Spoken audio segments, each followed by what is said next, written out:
Bonjour à tous, merci de votre fidélité à la télévision catholique Ecclesia TV. Voici les titres de cette édition.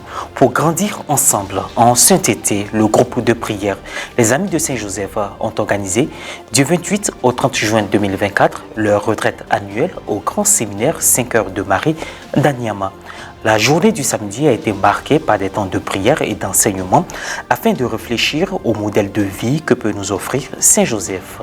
Exhortés à l'unité pour l'achèvement de leur cathédrale, les fidèles de Grand Bassin ont participé activement en présence de nombreux clercs à la messe de clôture de l'année pastorale diocésaine samedi 22 juin à la paroisse Saint-Esprit de Moquéville. La traditionnelle retraite annuelle des Amis de Saint-Joseph s'est tenue du vendredi 28 au dimanche 30 juin 2024 au Grand Séminaire 5 heures de Marie d'Anyama. Chef de la Sainte Famille, patron de l'Église et des travailleurs, Saint-Joseph est la figure à laquelle a choisi de se référer le groupe de prière. Ce groupe se veut aussi un espace de fraternité et d'entraide spirituelle. Reporter d'image Serge Lébé, commentaire Morel Poti. La 24e édition de la retraite annuelle des Amis de Saint-Joseph s'est tenue du vendredi 28 au dimanche 30 juin 2024 au Grand Séminaire 5 heures de Marie d'Anyama dans l'archidiocèse d'Abidjan. La journée spirituelle et des réflexions du samedi 29 juin a été marquée par des enseignements autour du thème central, le silence de Saint-Joseph, une vie de plénitude dans la foi. Cette retraite est devenue une activité traditionnelle pour ce groupe de prière, a vu la participation de nombreux fidèles et des prêtres. Partant du thème général, le père Jean-François Régis Kofi, aumônier des Amis de Saint-Joseph du diocèse d'Agboville, a donné deux enseignements, à savoir le silence de Saint-Joseph. Il a invité les retraitants à adopter une attitude de silence à l'égard de Saint-Joseph. Le silence permet, oui, d'écouter la musique de la vie. J'appelle ça la musique de la vie. En réalité, le silence n'est pas silencieux. Se poser dans le silence permet d'admirer et ressentir la beauté de la nature. Et dans l'après-midi, sur le sous-thème, une vie de plénitude dans la foi. Voilà, c'est un message qui est adressé à tout le monde. Voilà, soyez sans crainte. Soyez sans crainte. Celui qui met sa force et sa puissance en Dieu n'est jamais déçu. À la suite des communications, certains dévots venus des différents diocèses ont posé des questions pour une meilleure compréhension des sujets abordés. Et d'autres ont rendu des témoignages de la puissance d'intercession de Saint-Joseph. Réaction de quelques participants. Je suis parti à Montréal et puis à la basilique de Saint-Joseph de Montréal. Quand j'ai vu que la dévotion était vivante, à mon retour en Côte d'Ivoire, je suis allé voir notre père spirituel, Monseigneur Boniface Ziri, anciennement curé de la paroisse Saint-Jacques des Deux-Plateaux. Et en sa qualité de curé, il nous a demandé, il ne peut pas nous suivre personnellement parce qu'il s'occupe de tous les groupes de prière.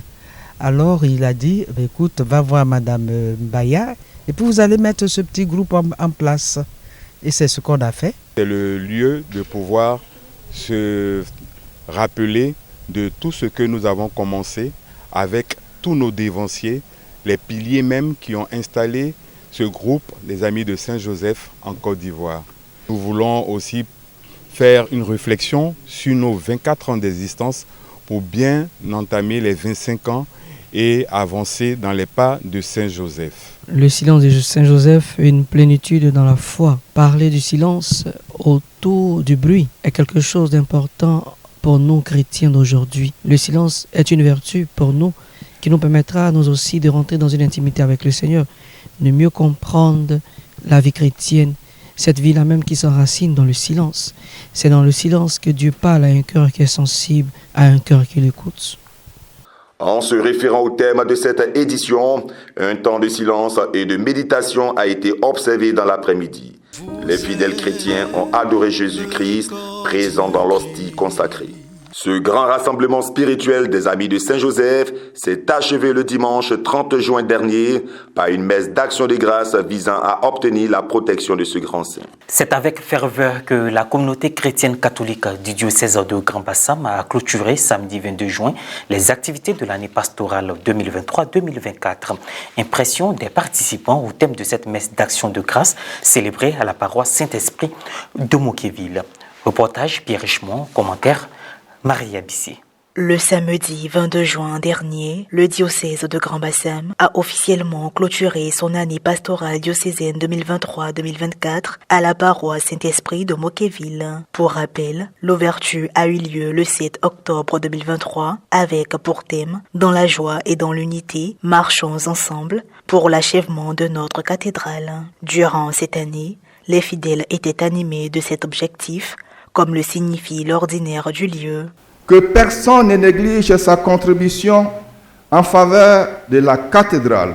Aucun centime n'est à négliger. Ainsi, nous pourrons marcher ensemble vers l'achèvement de notre cathédrale. Nous pourrons alors construire une demeure de Dieu à la dimension non seulement de notre foi, mais aussi de la gloire de Dieu. Avant la messe de clôture, il y a eu un temps d'adoration du Très Saint Sacrement, dirigé par le révérend père Isaac Gouédan, curé de la paroisse Sainte-Thérèse d'Avila d'Éléphant Cocotteret, dans le secteur pastoral de Jean Folly. Au terme de la messe, l'ordinaire du lieu a officiellement clos l'année pastorale. Impression des forces vives du diocèse au terme de la célébration eucharistique. Au sortir de cette année-là, nous pourrons dire une année réussie, une belle année avec l'une de nos plus grandes activités qui a eu à regrouper près de 6 000 jeunes cette année, sans les organisateurs d'ailleurs. Nous sommes actuellement en train de préparer les JOD pour boucler notre année pastorale.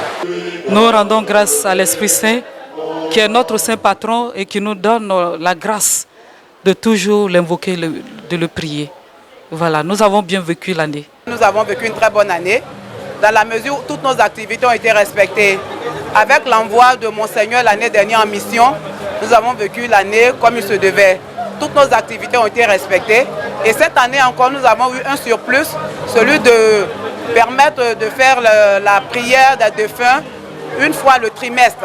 Nous avons monté un programme de l'année. Au sein de ce programme, nous avons eu un dîner gala de bienfaisance dans l'objectif de recueillir quelques fonds pour soutenir les travaux de la cathédrale. Et c'est ce que nous avons fait, en plus des cotisations levées par les différentes communautés du diocèse. Et avec la grâce de Dieu, ça a donné quelque chose, même si ce n'est pas beaucoup.